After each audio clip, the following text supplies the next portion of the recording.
Brazil are 5-time world champions. They have Vinicius Jr., Rafinha, Carlo Ancelotti, the most decorated club manager alive. They will not win this World Cup. And in the next 60 seconds, I'll show you the 3-condition pattern that has picked every World Cup winner since 2006. Then we'll run every real contender through it live until one team is left standing. I looked at every champion since 2006, not the best squads, not the biggest stars, the pattern, 3 conditions. Every winner satisfies all 3, no exceptions. Condition 1, structure beats stars. In a 5-round knockout format, systems beat talent, always proof. Italy 2006, no Ronaldinho, no Adriano, no flair, pure defensive structure, they won. Brazil, with the most technically gifted squad of that decade, went home in the quarters. Condition 2, the champion nearly dies before the final. Not a comfortable run at a genuine crisis moment. A shootout they almost lost. A 94th minute equalizer they almost didn't score. Spain 2010 survived Paraguay on penalties in the semis. Germany 2014 survived Algeria in extra time before they even reached the quarters. Argentina 2022 needed a penalty shootout in the final against the team that equalized in the 80th minute. Every recent champion has scar tissue. Every comfortable finalist loses. Condition 3, a goalkeeper who has done this before, not a good keeper, a World Cup moment keeper. Martinez in Qatar, Casillas in 2010. The keeper who saves the penalty in the 119th minute of a semi-final. 3 conditions. Now let's run the teams. Brazil failed before we even started the audit. Here's the 24-year timeline. 2006 quarters, 2010 quarters, 2014 hosting it. Neymar is injured. Thiago Silva suspended. Germany 7-1. 2018 Belgium sent them home. 2022 Croatia, penalties. Neymar was in tears on the pitch. 5 favorites, 5 early flights. And now 4 days before their opener against Morocco on June 13th at MetLife Stadium, Neymar is a physiotherapist. He suffered a grade 2 calf strain on May 17th playing for Santos. Ancelotti confirmed he might miss the opener. He might not feature until Game 2 against Haiti on June 19th. The most important player in Brazilian football in what may be his last World Cup arriving injured. 24 years of the same story, different names, same ending. Brazil, condition 3, fail. No established World Cup goalkeeper with shootout pedigree. Their crisis scar tissue is only grief. Brazil is out. Early. Again. Now who's actually in this? Condition 1, structure pass. Spain is the most coherent system at the tournament. Reigning European champions. Rodri, Ballon d'Or winner as the engine. Pedri, fully rejuvenated under Hansi Flick, returned to his best. Yamal and Nico Williams on the flanks. And notably no Real Madrid players in the squad for the first time in World Cup history. De La Fuente has built this around Barcelona's system, and it shows. In World Cups, systems beat stars. Spain has both. Condition 2, crisis scar tissue pending. Spain hasn't survived a World Cup knockout match since 2010, 15 years ago. They crashed out in the round of 16 in Qatar without a fight. This generation has never been tested at this level. That is either fine or it is the thing that ends them. Condition 3, goalkeeper, pass, David Raya. The best goalkeeper in the Premier League last season. Settled, reliable, not yet proven in a World Cup shootout, but the closest thing Spain have to a big moment keeper. Spain, 2 confirmed pass, 1 pending.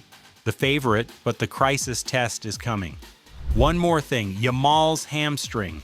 He's racing to be fit for the opener against Cape Verde on June 15th. Spain with Yamal is one team. Spain without him is a different conversation entirely. Condition 1 structure, partial pass. France have the most individual talent of any squad here. Mbappe, Griezmann. A midfield that goes 6 players deep. But individual talent and structure are not the same thing.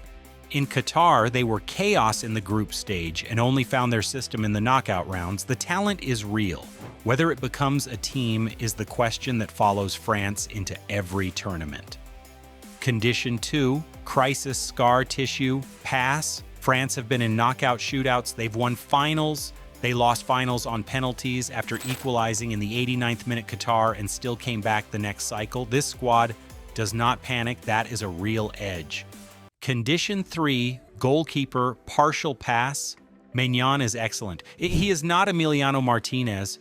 In a normal game, that gap doesn't matter. In a final, in extra time, in a penalty shootout, that specific gap has decided World Cups before. France, conditional pass, enough to win it. But the structure question has to be answered on the pitch, not in training. Condition 1 structure, pass. Argentina aren't the most fluid attacking team here. They don't need to be. They are the most tournament-hardened team here. Every player in that squad has been through a World Cup final. Every single one knows what the last 10 minutes of a knockout game feels like. That is a system. The system is called experience. Condition 2, crisis scar tissue, pass, and then some. Qatar 2022, Saudi Arabia, lost in the group stage, should have been eliminated, rebuilt, survived the Netherlands in a shootout, survived France in the final after going 2-0 up, watching France equalize in the 89th minute and still winning on penalties. No team in this tournament has been tested harder in recent memory. Condition 3, goalkeeper, pass, Emiliano Martinez. This is the answer to condition 3. He won the Golden Glove in Qatar. He saved the decisive penalty in the final. He saved critical penalties against the Netherlands in the semis. His opponents convert penalties at a historically low rate in major shootouts. That sentence is not psychology, it is a documented pattern. Argentina, 3 confirmed pass. The defending champions satisfy every condition. The counter-argument is Rule 2 from the previous video. No team has won back-to-back World Cups since Brazil in 1958 and 1962. Argentina are trying to end 64 years of history. That's either the reason they can't, or it's the story of the tournament.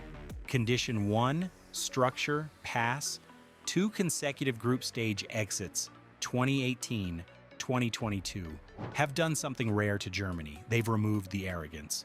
What remains is a team with tactical discipline, a Florian Wirtz at peak age and something to prove. A Germany with a point to prove in a knockout format is historically dangerous. Condition 2, crisis scar tissue, fail, recent history. Germany haven't won a World Cup knockout match since the 2014 final. 12 years, 4 consecutive tournaments without reaching a semi-final. When the pressure moment comes in the 85th minute of a quarterfinal, do they have the muscle memory? That's the real question. Condition 3, goalkeeper, pass, Manuel Neuer, 39 years old, still the most experienced World Cup goalkeeper at this tournament, a man who has been in these moments before. Germany, 2 pass, 1 fail, dark horse, dangerous enough to eliminate anyone, not ready to win it all. Group C, Brazil and Morocco. On June 13th at MetLife Stadium, Brazil have never been eliminated by an African nation, not once in the tournament's history. Morocco are attempting to make that history for the 2nd consecutive tournament. They reached the semifinals in Qatar, where they beat Portugal in normal time, 1-0. They don't do chaos, they do structure, which means they satisfy condition 1 immediately. They have scar tissue from Qatar. They have a coherent system. They lack a proven shootout goalkeeper at this level, which is the one gap. But a team capable of grinding out a result against Brazil, then France or Spain in the quarters, is a team that can reach a final. Morocco won't win, but they might decide who does. Run every team through the 3 conditions. One team satisfies all 3 cleanly. Argentina, structure tournament experience as a system. Crisis Qatar was a masterclass in nearly losing and surviving anyway. Goalkeeper Martinez is the answer to condition 3. The team that should win on paper is Spain. The team that satisfies the model is Argentina. My prediction? Spain versus Argentina. Final. July 19th, MetLife Stadium. Spain scored first, the supercomputer's favorite doing exactly what it was supposed to do. Argentina equalized. Extra time, exhaustion, 2 crossbars, penalties. Martinez saves Spain's first. Argentina converted all 4. Argentina retained. For the first time in 64 years, a team wins back-to-back World Cups. History doesn't repeat itself, except when one team has a goalkeeper who knows exactly where to dive. So, does Spain finally break the pattern? Or does Martinez make history again? Drop your 3-condition audit for your team in the comments. I want to see who you think actually passes all 3. And if you want every group result, every upset, and every semi-final covered live, hit subscribe. June 11th, it starts now.